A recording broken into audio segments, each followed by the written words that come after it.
La verdad es que esto no estaba en los planes de nadie. No estaba en los planes de nadie por Mancito, ante las órdenes de Washington, Javier Milei, pero tiene un problema, que es que la semana pasada, en el medio de todo este circo, prácticamente rompió relaciones con la mayoría de sus aliados y ahora los está llamando desesperadamente para garantizar que el viernes la aprueben, algo que hasta hace una semana, insisto, tenían pensado votarle casi con las dos manos. Y no alcanzó ni para llegar al brindis de Navidad, porque ya está necesitando un rescate de nuevo. Esta semana va a necesitar el cuarto rescate. ¿De quién? Del Congreso.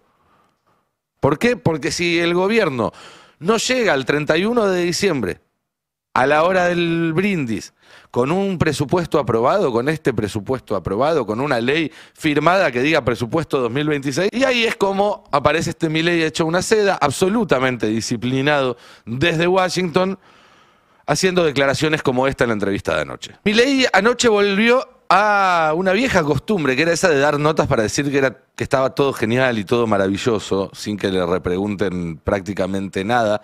Algo que había dejado de hacer porque no le estaba funcionando y porque le habían empezado a hacer repreguntas ya, cuando vieron que no le ha ido tan bien en las elecciones provinciales. Bueno, ahora se ve que se siente un poco más seguro, pero por más que dé notas, ahora en un rato vamos a repasar algunos fragmentos, por más que nos cuente lo maravilloso que está todo, que le pague a trolls para que hagan lo mismo y digan récord de consumo, récord de empleo y demás, basta salir a la calle para saber que es mentira.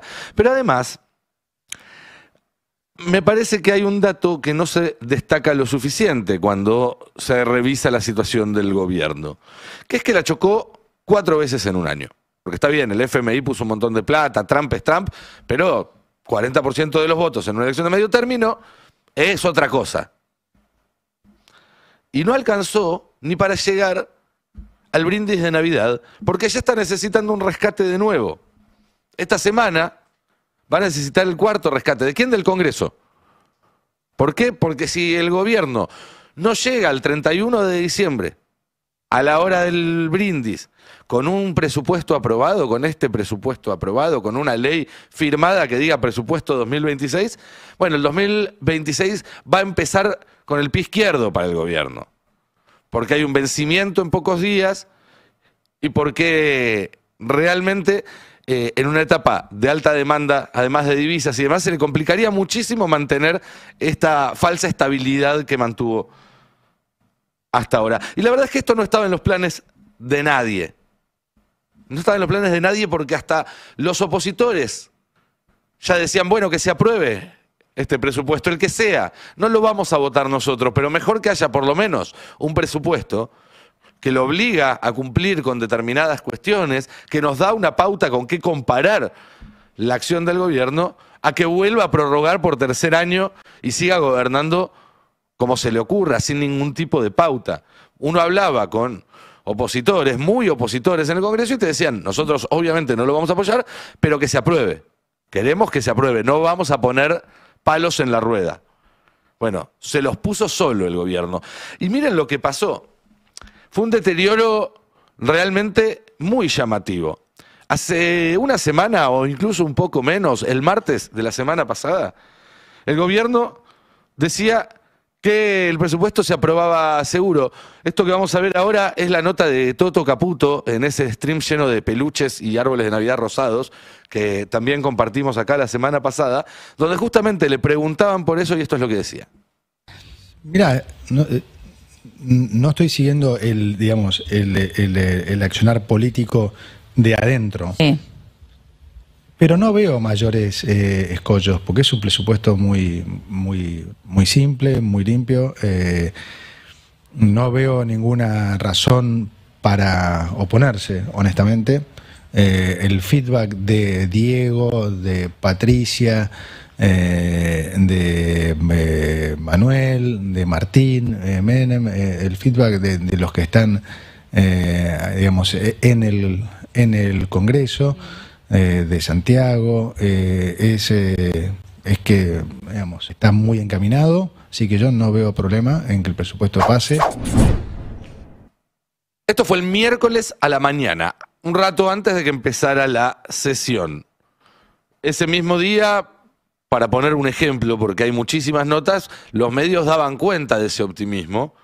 Tenemos ahí la placa 30, por ejemplo. El gobierno nacional confía en aprobar por primera vez un presupuesto. Están las condiciones dadas. Esto lo dijo el secretario de Hacienda, Carlos Guberman, que fue el interlocutor del Ministerio de Economía con el Congreso por este proyecto, y lo reflejó el diario Los Andes. Unas horas más tarde, el miércoles por la tarde, cuando el gobierno incluso ya había ganado la votación que imponía tratar el presupuesto por capítulos y no por artículos, y todo, o casi todo, indicaba que no iba a tener problemas, empezaron a haber algunas dudas, y ahí es donde empezó la amenaza de vetar el presupuesto. El propio Milei, por WhatsApp, con algunos diputados, primero, y luego, una vez que se concretó el mal pie para el gobierno en la Cámara de Diputados, Milei evaluaba vetar su propio presupuesto, tratando con esta amenaza, obviamente, de disciplinar al Senado y conseguir que se lo apruebe. Que se lo apruebe ¿cómo, además? Que se lo apruebe con su versión original, con todas las cláusulas, incluyendo esas que habían sido rechazadas por la Cámara de Diputados. ¿Sí? Entonces planteaban horas más tarde que iban a insistir con el original. Veamos la siguiente placa, donde ahí lo dice: este presupuesto no nos sirve. Esto es después ya de que dieran el mal paso en diputados. La Libertad Avanza intentará insistir con la versión original de la ley de leyes en el Senado. Esto era el jueves por la mañana. Bueno, por la tarde ya era otra la opción. Pasamos de lo aprobamos seguro, a si lo cambian lo veto, a vamos a insistir con el original, a vamos a hacerle cambios en el Senado, como declaró el ministro del Interior, Diego Santilli. Ahora, pasaste a 123 de 172-74. Algo tiene que ver con la composición de la Cámara, algo con el cambio cultural, de donde se entiende qué es lo que podemos hacer como argentinos y no podemos. Nosotros vamos a trabajar en el Senado. El concepto es corregir en el Senado ese articulado, pero en el resto es un avance enorme. Bien, entonces pasamos de se aprueba seguro a si no se aprueba así como está lo veto, a vamos a insistir con el original, a vamos a introducir modificaciones, hasta que finalmente decidieron aprobarlo tal cual salió. Esa misma tarde, después de que hablara Santilli y dijera eso, Bullrich anunció que tenía firmado el dictamen tal como había llegado de la Cámara de Diputados. Está en la placa 34, donde se puede ver el gobierno apuesta a aprobar sin cambios el presupuesto en el Senado para cerrar el año. Insisto, no pasaron semanas en este recorrido, es todo cuestión de horas. Arrancamos el miércoles a la mañana y estamos en el jueves a la tarde. ¿Y cuál es la situación hoy? Un par de días después del fin de semana. Bueno, que el gobierno trabaja contrarreloj para garantizar su aprobación. Es decir, ni siquiera lo tienen garantizado que este viernes puedan aprobarlo, que si lo aprueban sea sin cambios, de forma tal de que el presupuesto quede sancionado.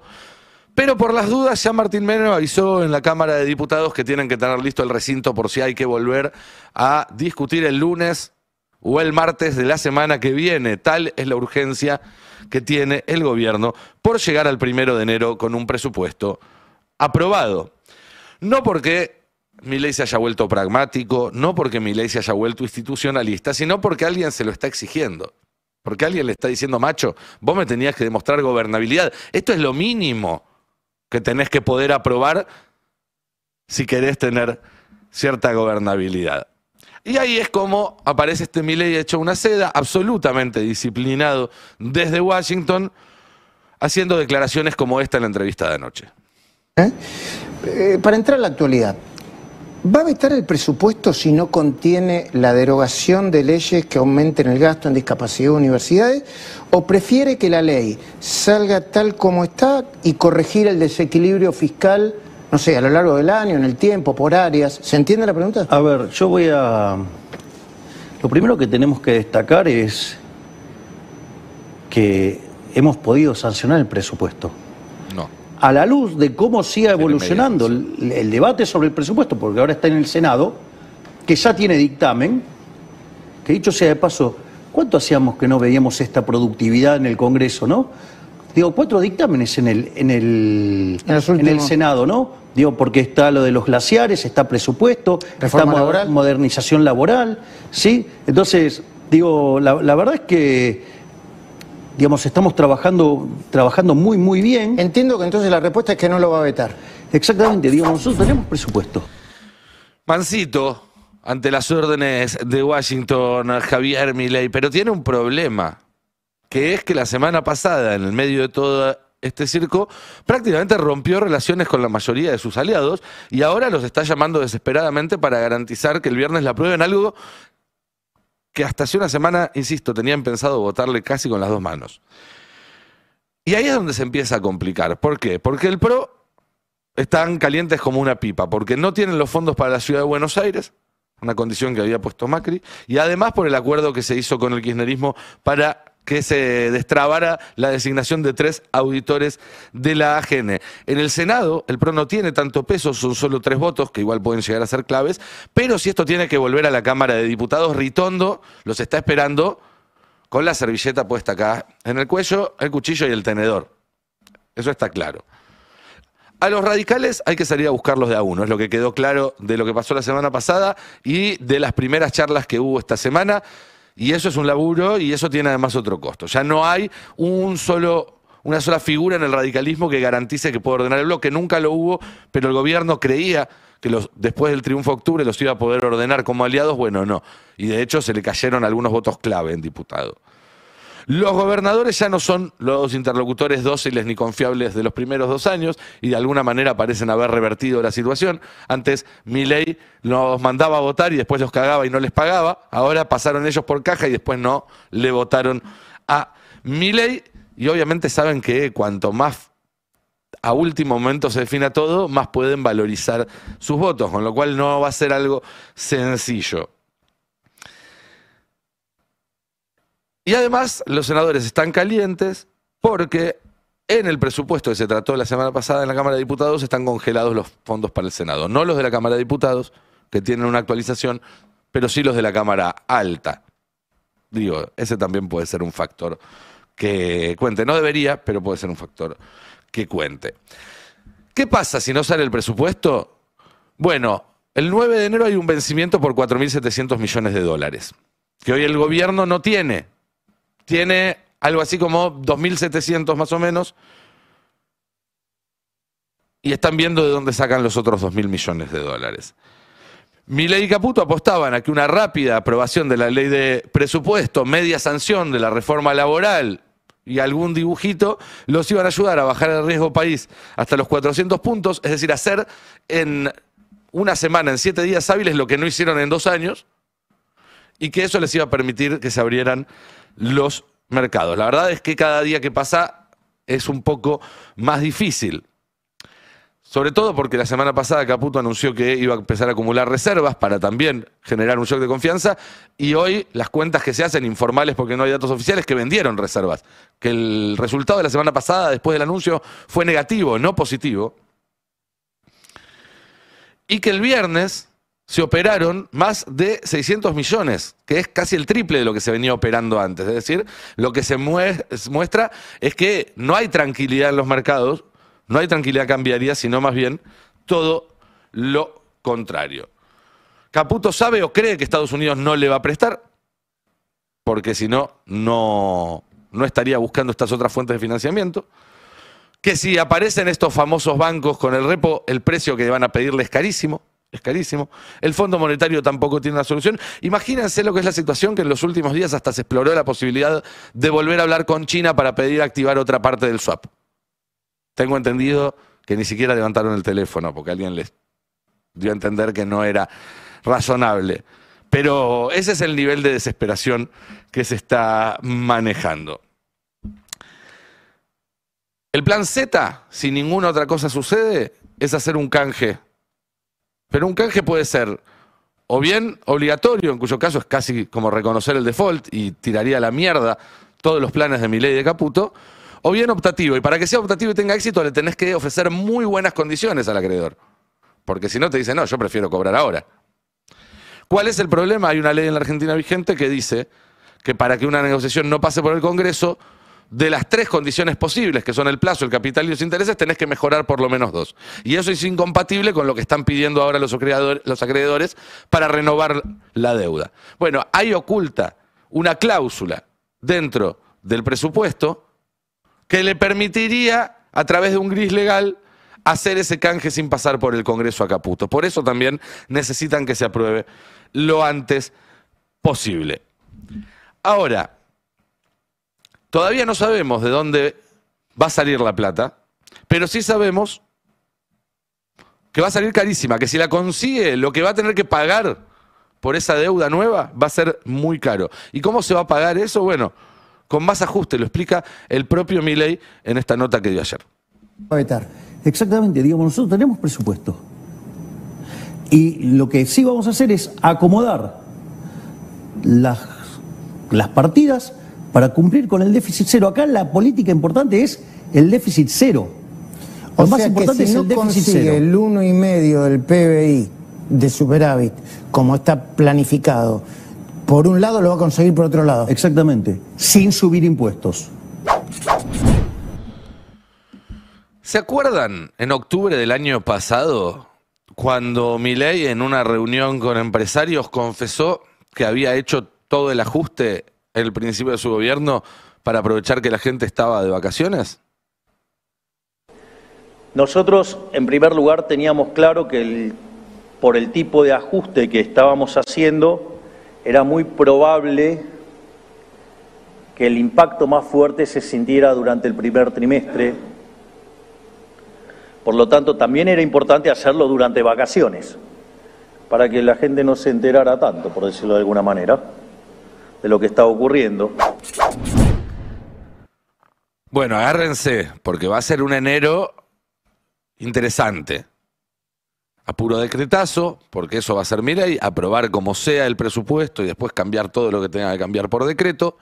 Y entre las cosas que se vienen está, por ejemplo, el congelamiento de las AUH. Era parte del famoso capítulo 11 que volteó la Cámara de Diputados.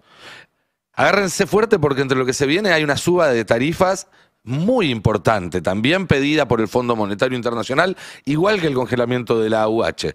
Esto es nota de Clarín, el gobierno prepara subas de tarifas de 2 dígitos para 2026 y quita de subsidios al gas importado. Desde enero el 45% de los usuarios perderá los subsidios y pagará el 100% del costo mayorista. En gas se unifica el precio todo el año. Antes lo que hacían era que en verano pagabas un poco de la factura del invierno para emparejar. Bueno, ahora no.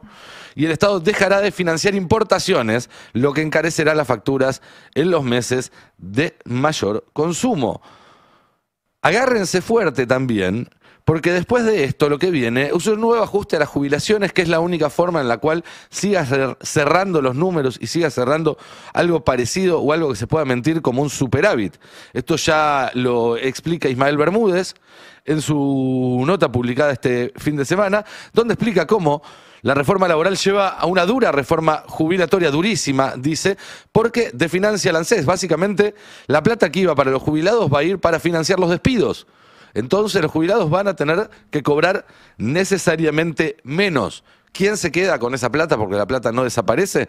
Bueno, el que antes pagaba los despidos de su bolsillo y ahora tiene un subsidio para despedir gratis. Ante esta realidad, lo único que puede hacer Milei es seguir mintiendo. Mentiras además que ya no suenan parecidas a las que viene diciendo desde hace 2 años. Como por ejemplo que bajó el desempleo. ¿Cuántas veces nos dijo ya que bajó el desempleo? Entiendo. Desde que usted asumió cerraron 20.000 empresas y se perdieron 154.000 puestos de trabajo formales. ¿Y entonces cómo es que bajó el desempleo? ¿Y cómo es que se crearon 250.000 puestos de trabajo? Usted, digamos, tiene que mirar el agregado. Algunas empresas cierran y otras se crean. Otras, claro. Digo, ¿qué es lo que caracteriza a este gobierno? Y nosotros nos jactamos de eso. ¿De qué? De que hace muchas reformas estructurales. Nosotros hicimos 13.500 reformas estructurales. Digo, no existe registro histórico en el mundo de algo así. Si hiciste 13.500 reformas, quizás todas no eran tan estructurales. No hay tantas estructuras por reformar. Igual sí hubo reformas muy importantes, pero trabajo no se creó, trabajo formal no se creó. Empresas tampoco se crearon en cantidad. Lo que está pasando es que hay sectores que están creciendo y que quizás levantan algunas estadísticas, pero que son sectores que no generan empleo. Salieron varias notas en las últimas semanas explicándolo. Tomemos esta del Destape, por ejemplo, donde Eugenia Rodríguez cuenta cómo mientras el PBI muestra una leve suba, el trabajo registrado se derrumba y la informalidad alcanza niveles récord. Estamos cerca del 44%. Y aunque quizás parezca parecido, porque antes quizás había el Trenti largo y demás, la verdad es que muy pocas veces se llegó a tanta informalidad en la Argentina. Otra nota, en este caso de ámbito, que cuenta cómo el empleo va cambiando de la fábrica al delivery y que el desempleo bajó por el aumento del trabajo informal y del monotributo. Claro, la reforma que quiere hacer ahora Milei prácticamente iguala a los trabajadores formales e informales, entonces va a poder decir que son todos formales, cuando en realidad está rebajando todos a la categoría de informales. Otra mentira de Milei es que el consumo no está bajando, sino que la gente está haciendo las compras online. ¿Se acuerdan? Ya nos lo había dicho en abril de este año, lo había dicho el año pasado, lo repite ahora. ¿Cómo lo explica? Porque por un lado la gente dice, bueno, hay restricción del consumo, se consume cada vez menos. A ver, se consume cada vez menos y estamos en máximos históricos de consumo. Es el máximo de los últimos 8 años. ¿Usted prefiere decir que está cambiando la matriz del consumo? Está cambiando la forma en la cual consumen las personas. Que hoy se pagan tarifas y lo pagan, se endeudan en algunos casos. No, pero a ver. Y electrodomésticos están un poco más baratos. De vuelta, la forma en la cual se financia, ustedes... No, que no confunda.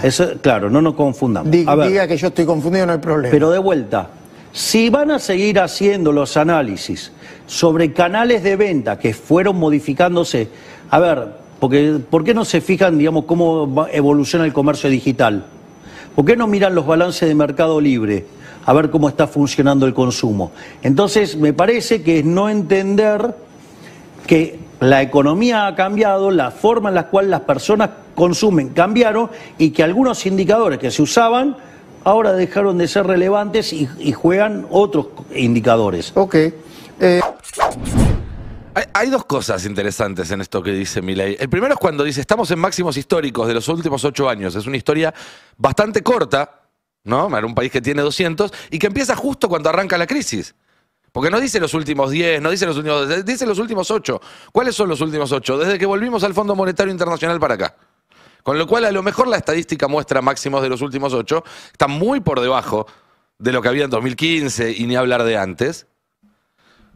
Pero además de que probablemente esas estadísticas además no reflejen lo que sucede en los supermercados, donde todo está cayendo. Tenemos la placa del Destape mostrando el consumo en picada.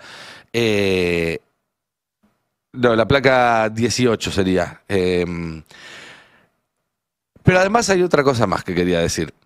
Que es que cuando empezó esa crisis en 2018, esa de la cual se agarra Milei ahora para celebrar supuestos máximos históricos, utilizaron exactamente la misma excusa. ¿No me creen? Le preguntaban a Marcos Peña en el año 2018 sobre por qué caía el consumo y esto es lo que contestaba.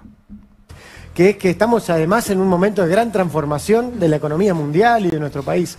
Y que frente a eso lo que hay que hacer es tener una presencia clara, primero decir la verdad. O sea, es así, mucha gente hoy compra online lo que antes compraba en un local.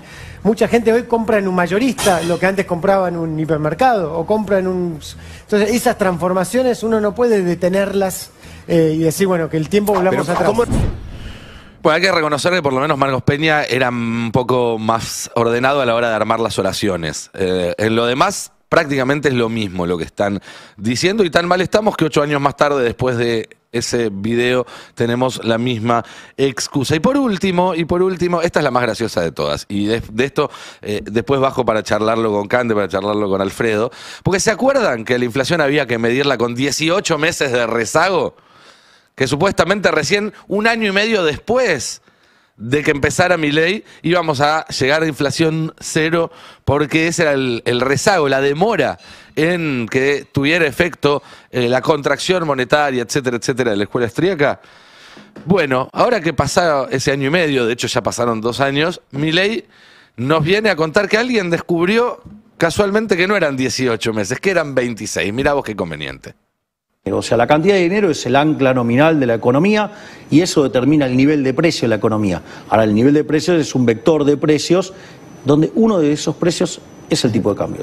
Con lo cual, uno diría, si yo fijé la cantidad de dinero, los precios quedan anclados. Eso tiene, digamos, hay cuestiones de rezago de la política monetaria. Un estudio reciente de la Universidad de Córdoba muestra que son 26 meses. No Entonces, eran ni 18 nosotros ni creíamos que era 24. entre 18 y 24. Son 26 meses. ¿Esto qué quiere decir? Si nosotros fijamos la cantidad de dinero, logramos, que fue cuando se terminó de sanear el Banco Central, a mediados del 24... A los 26 meses debería haber inflación cercana a cero. Cercana a cero, claro, exacto. Entre junio y agosto del año que viene. Digo, para ponerlo en esos términos. Nosotros hemos dejado de emitir dinero a mitad del año pasado. Le pasó, digo, le faltó decir segundo semestre, pero básicamente es eso. Me parece notable pasar de postularte a ganar el Nobel de Economía a aceptar las correcciones de un alumno de la Universidad de Córdoba, y celebro la humildad que abrazó el presidente en este caso. Pero la verdad es que si fuera un examen estaría bochado, si fuera un laburo ya lo habrían rajado. Y esta semana necesitan que lo vuelvan a rescatar, que el Congreso levante la mano y le vote el presupuesto, porque si no va a tener que empezar a hacerse cargo finalmente de todas las cagadas que se mandó hasta acá.